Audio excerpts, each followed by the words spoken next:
जय श्रीमन नारायण। मैं भक्ति सिटी चैनल में नरेंद्र वर्मा आपका हार्दिक स्वागत और अभिनंदन करता हूं। दोस्तों, आज मैं आपको एक ऐसी कथा सुनाऊंगा, सत्य कथा वेश्या और शालिग्राम। जिस शालिग्राम भगवान की हम पूजा करते हैं और वेश्या का क्या कहानी है, आइए जानते हैं। जानने से पहले आपसे हाथ जोड़कर विनती करूंगा, प्लीज़ व्लॉग को अधिक से अधिक लाइक करें, सब्सक्राइब करें, शेयर करें, बेल आइकन को प्रेस करें। I will request to YouTube also please viral my video and vlog. Thank you so much. दोस्तों, आज मैं आपको एक ऐसी कहानी सुना रहा हूँ।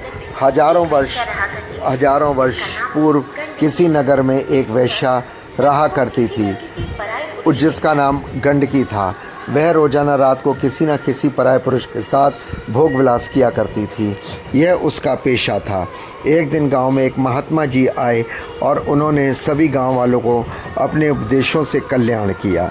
जब वेश्या ने महात्मा की कीर्ति सुनी तो वह एक दिन उन महात्मा के दर्शन के लिए गई और उनसे प्रार्थना की, महाराज, आप तो संत हैं, साधु हैं, सबका कल्याण करते हैं, सबको पावन करते हैं, मुझ वैश्या का भी कल्याण कर दीजिए। महात्मा जी बोले, बेटी, मैं तेरा कल्याण कर दूंगा, पर उसके लिए तुझे वैश्यावृत्ति छोड़नी पड़ेगी। वैश्या बोली, महाराज, मैं सब कर सकती हूँ, परंतु ये वैश्यावृत्ति का काम नहीं छोड़ सकती, क्योंकि इस काम से मुझे आदत हो गई है और अब यही मेरा जीवन है। इसके सिवा आप जो कहेंगे मैं कर लूँगी, मेरा आप कल्याण कीजिए। महात्मा ने कुछ देर सोचा, फिर एक काम करने को, जो पुरुष तेरे पास आएगा तो अपना पति परमेश्वर मानकर उसकी सेवा करना, तेरा कल्याण हो जाएगा। वैश्या बोली, ठीक है महाराज, अब मैं ऐसा ही करूँगी। जब सूर्य सोने के बाद जो पुरुष गंडकी के पास आता, उससे वह अपना पति मानकर उसकी सेवा करती, सत्कार करती और अपना पत्नी धर्म निभाती। उस पुरुष को अपना परमेश्वर मानती, क्योंकि उसको साधु ने अब कहा था, ऐसा उसका विश्वास था। जब विश्वास किया था तो विश्वास पर तो सब कुछ टिका है। गंडकी के द्वारा सभी कार्य भगवान विष्णु देख रहे थे।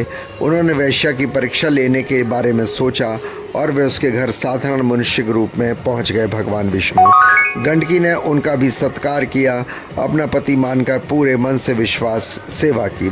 भगवान विष्णु गंडकी की सेवा देखकर, उसकी लगन देख रहे थे। वह पत्नी की भांति कितनी सेवा कर रही थी और उसको अपना पति मानकर गंडकी अपना पत्नी धर्म निभा रही थी। भगवान विष्णु ने एक लीला रची, अपना सर पकड़कर बैठ गए। गंडकी घबरा गई। उसने पूछा, आपको क्या हो गया स्वामी? आपको अचानक क्या हो गया? आपकी तबीयत तो ठीक है ना? भगवान विष्णु बोले, पता नहीं, मेरा सर दर्द से फटा जा रहा है, बहुत भयंकर पीड़ा हो रही। गंडकी बोली, मैं अभी वैद्य जी को बुलाकर लाती हूँ। वह साधारण मनुष्य बने विष्णु जी को बोले, नहीं, कि हम तुम्हें छोड़कर कहीं मत जाओ, मैं तुम्हारे बिना नहीं रह सकता, तुम मेरे पास ही रहो। गंडकी घबरा गई। इतनी देर में भगवान ने लीला करते हुए मरने का नाटक किया। गंडकी रोने लगी।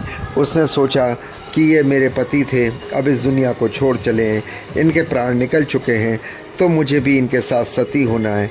गांव वालों को जब खबर मिली कि वैश्या के घर में कोई पुरुष मर गया है, गांव वालों ने अर्थी तैयार की, भगवान को ले जाने लगे। तब गंडकी ने भी 16 श्रृंगार किया और पति की अर्थी के पीछे पीछे चल पड़ी। लोगों ने पूछा, अरे गंडकी, तू हमारे साथ कहाँ जा रही है? चल वापस जा अपने घर। गंडकी बोली, नहीं, मैं भी आपके साथ जाऊंगी। ये मेरे पति, इसलिए पत्नी का धर्म निभाते हुए इसके साथ मैं सती होना चाहती हूँ। एक व्यक्ति बोला, कैसी पागल है तू, तो वैश्या है, भला वैश्या का कोई पति होता है? अरे पागलों जैसी बात मत कर। गांव वाले बातें बनाते हुए अर्थी को चिता पर रख देते हैं। गंडकी अपने पति के साथ ही चिता पर बैठ गई। गंडकी के मन में भगवान विष्णु से प्रार्थना की, हे प्रभु, मैंने महात्मा जी के वचनों पर विश्वास किया है। तब से लेकर आज तक यदि मैंने अपने पति के सिवा किसी भी पुरुष को ना देखा और चिता में स्वयं आग लग जाए। तब भगवान विष्णु ने देखा कि गंडकी तो उन्हें याद कर रही है, उनसे प्रार्थना कर रही है। उन्होंने चमत्कार दिखाया, गंडकी की परीक्षा हेतु चिता में आग उत्पन्न कर दी। जब आग लगी तो भगवान विष्णु एक आँख खोल देखा और ये क्या कर रही है। भगवान विष्णु को लगा कि अग्नि की लपटों में गंडकी घबरा जाएगी और चिता से उड़ जाएगी, पर वह तो अपनी आँखों बंद किए अपने पति यानी भगवान विष्णु के सर पर सर को अपनी गोद में रखकर बैठी रही। चिता की आग भयंकर हुई। भगवान समझ गए कि गंडकी उनका उद्देश्य पक्का है। उसने यदि किसी एक पुरुष का पति मान लिया तो वह उसके प्रति धर्म की सच्ची निष्ठा निभाती है, और आज भी वह यही कर रही है। वह अपने पति के साथ अपने जीवन का त्याग कर रही है। तब भगवान विष्णु प्रकट हुए, अग्नि शांत हुई। भगवान विष्णु के आशीर्वाद से गंडकी पर अग्नि का कोई असर नहीं हुआ। वह बोले, आंखें खोलो गंडकी, मैं तुम्हारी भक्ति से प्रसन्न हुआ। मैं भगवान विष्णु हूँ। मैं तुम्हारी परीक्षा ले रहा था, तुम मेरी परीक्षा में सफल हो रही हो। बोलो तुम्हें क्या चाहिए। गंडकी बोली, प्रभु आपके दर्शन करके मेरा जीवन सफल हो गया है। मैंने आपके अपना पति परमेश्वर माना। मेरी आपसे यही विनती है कि जिस तरह से चिता पर आपके सर को अपनी गोद में रखा हुआ था, उससे मुझे सुख की अनुभूति हुई। अतः मैं चाहती हूँ कि आप सदा मेरी गोद में मेरा उद्धार करें। प्रभु भगवान विष्णु बोले, गंडकी जैसा तुम चाहती हो वैसा ही होगा। तुम गंडकी नदी में परिवर्तित हो जाओ, तुम एक नदी बन जाओगी तथा तुम्हारे जल में मैं शालिग्राम पत्थर के रूप में निवास करूंगा। भगवान विष्णु के आशीर्वाद से गंडकी का शरीर पानी बन गया।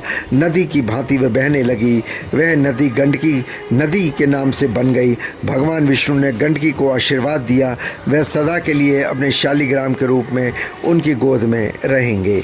भगवान विष्णु ने अपना आशीर्वाद क्षमा चाहता हूँ भगवान विष्णु ने अपना आशीर्वाद दिया गंडकी को, और गंडकी नदी हमेशा नदी बन गई। और शालिग्राम जी हमेशा आज भी नेपाल में गंडकी नदी बहती है, और शालिग्राम के पत्थर उसमें भगवान विष्णु के रूप में रहते हैं, जो गंडकी की गोद में सदा रहते हैं।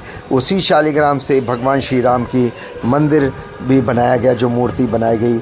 इतना पवित्र शालिग्राम गंडकी नदी है। तो दोस्तों, आपसे आशा करता हूँ प्लीज़ ब्लॉग को अधिक से अधिक लाइक करें, सब्सक्राइब करें, शेयर करें, बेल आइकॉन को